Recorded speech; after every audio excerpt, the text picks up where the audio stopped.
बच्चों, हम पढ़ रहे हैं महादेवी वर्मा का जीवन परिचय।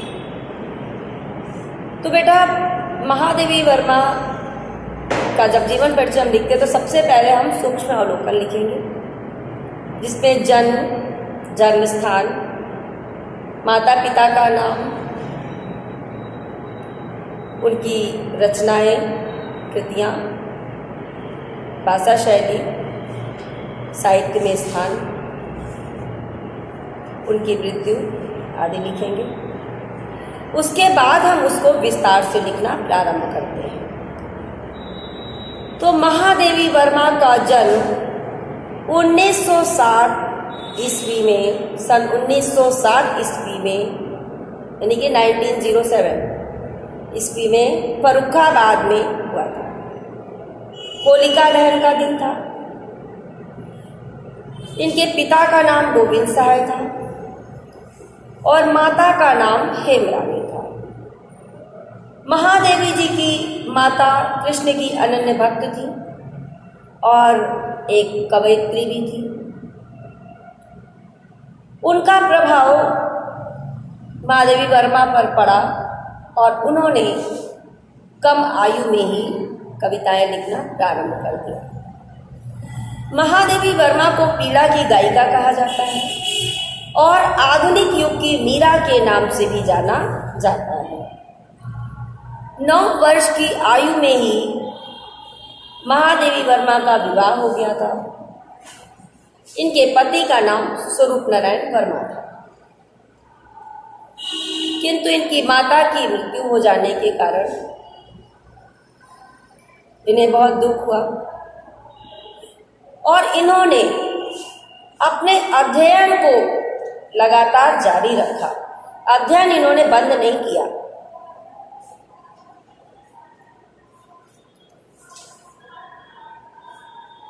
पढ़ने में अधिक मन लगाने के कारण मैट्रिक से लेकर एमए तक की परीक्षाएं प्रथम श्रेणी में उत्तीर्ण करती चली गई।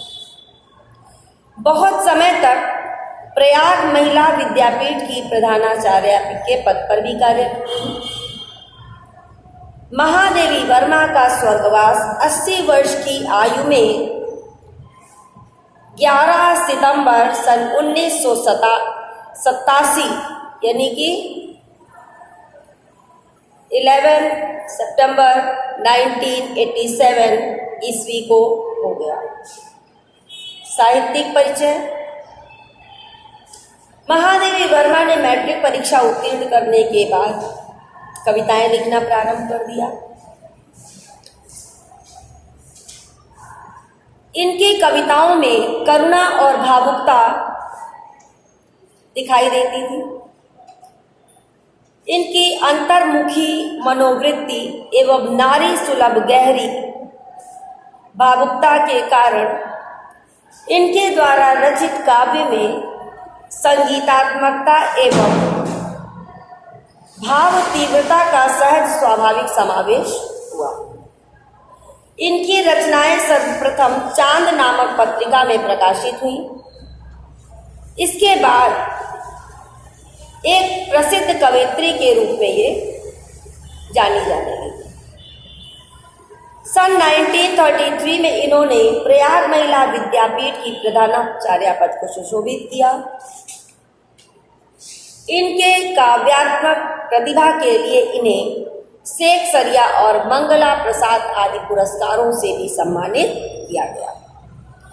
इसके पश्चात भारत सरकार ने इन्हें पद्म भूषण का पुरस्कार प्रदान किया। ये पद्म भूषण की उपाधि से सम्मानित थी। 1983 में इन्हें ज्ञानपीठ पुरस्कार भी प्राप्त हुआ।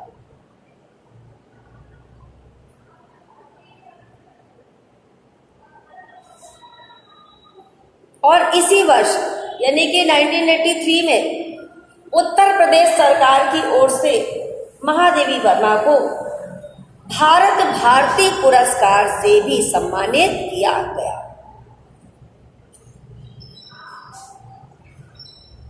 महादेवी वर्मा की कृतियां थी निहार, रश्मि, नीरजा, सांध्य गीत, दीपशिखा।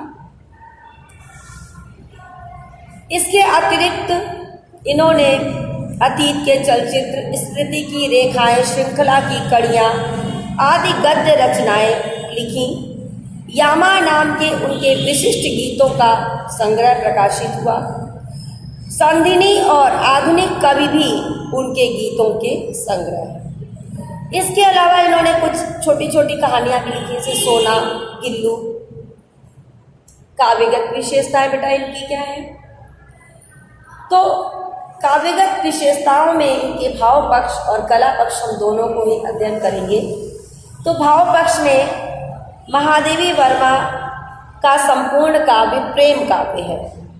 उनके प्रारंभिक गीतों के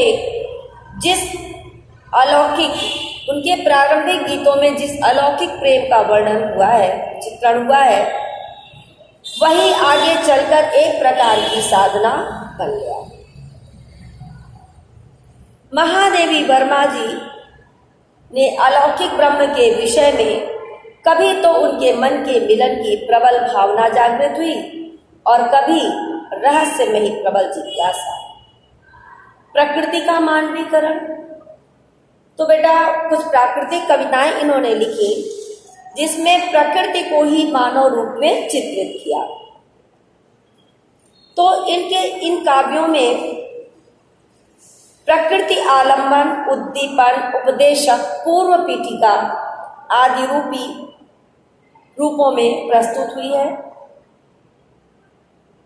इन्होंने प्रकृति पर मानवीय भावनाओं का आरोप करके उसे आत्मीय बना दिया।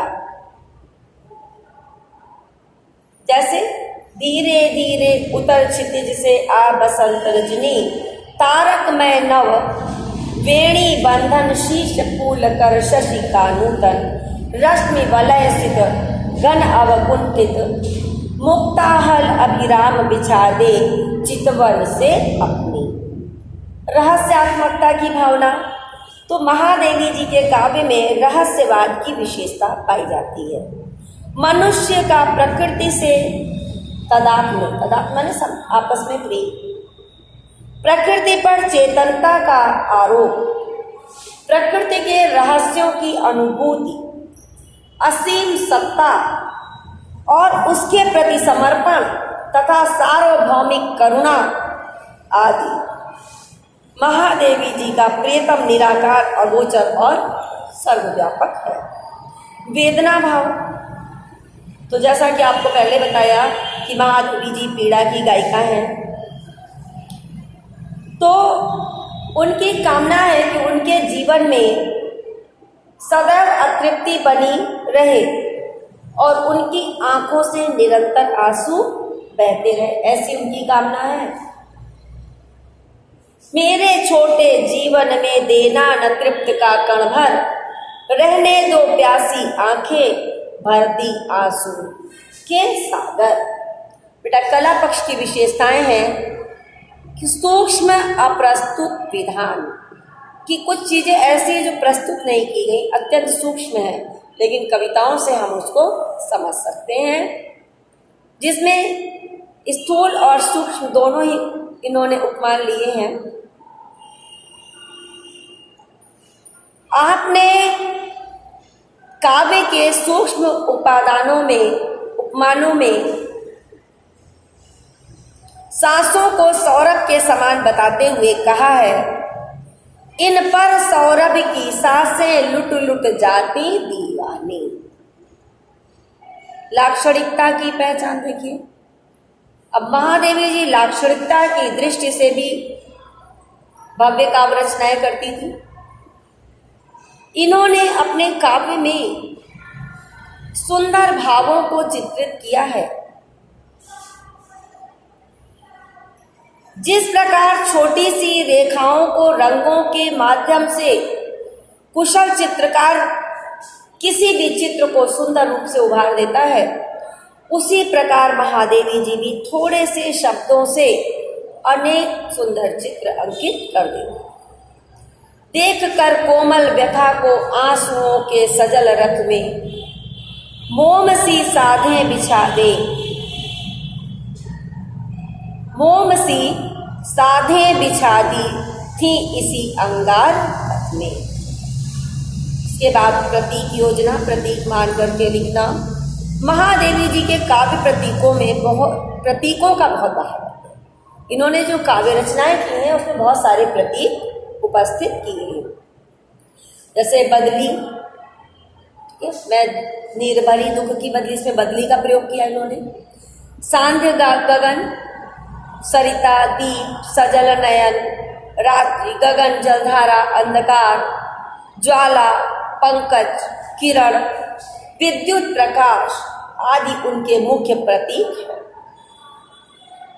उन्होंने प्रतीकों के अर्थ में भी अपने ही हैं, जैसे अभी बताया मैंने, मैं निर्भरी दुख की बदली। बदली का अर्थ है करुणा से परिपूर्ण हृदय वाली। क्या अर्थ है? करुणा से परिपूर्ण हृदय वाली।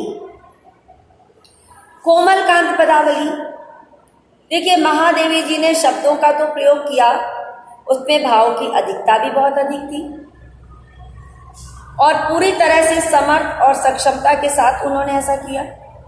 तत्सम शब्दों के साथ साथ उन्होंने आवश्यकता के अनुसार तद्भव शब्दों को भी अपनाया। वर्ण मैत्री भी इनकी शब्द योजना की विशेषता थी। लोकगीत के तत्व, देखिए महादेवी जी ने गीति काव्य भी लिखे हैं जो लोकगीत की शैली में स्वीकार किए जाते हैं। लोकगीतों को लयात्मक संगीत इनके गीतों में सर्वत्र मिलता है, अर्थात लय के साथ गाया जा सकता है। जो तुम आ जाते एक बार, हंस उठते पल में आर्द्र नयन, दुल जाता होठों से विषाद, छा जाता नीरव में बसंत, लुट जाता चिर संचित विराग, आंखें देती सर्वस्व। अब बेटा अंत में हम पढ़ेंगे साहित्य में स्थान। तो महादेवी वर्मा छायावादी युग की महान कवयित्री मानी जाती है। सरस कल्पना, भावुकता एवं वेदनापूर्ण भावों को अभिव्यक्त करने की दृष्टि से इन्हें अभूतपूर्व सफलता प्राप्त हुई है। ठीक है, ऐसी सफलता शायद किसी को पहले ना मिली हो। वेदना को हृदय स्पर्शी रूप में व्यक्त करने के कारण इन्हें आधुनिक युग की मीरा कहा जाता है। छायावादी काव्य के पल्लवन और विकास में इनका अविस्मरणीय योगदान रहा। वस्तुतः महादेवी जी हिंदी काव्य साहित्य की विलक्षण साधिका थी। कवि हृदय लेकर और कल्पना के सप्तरंगी आकाश में बैठकर इन्होंने जिस काव्य का सृजन किया वह हिंदी साहित्य की अपूर्व उपलब्धि है। अर्थात महादेवी जी ने जिस भावना से हिंदी काव्य की रचना की, ऐसा कोई दूसरा नहीं कर सका। धन्यवाद बच्चों।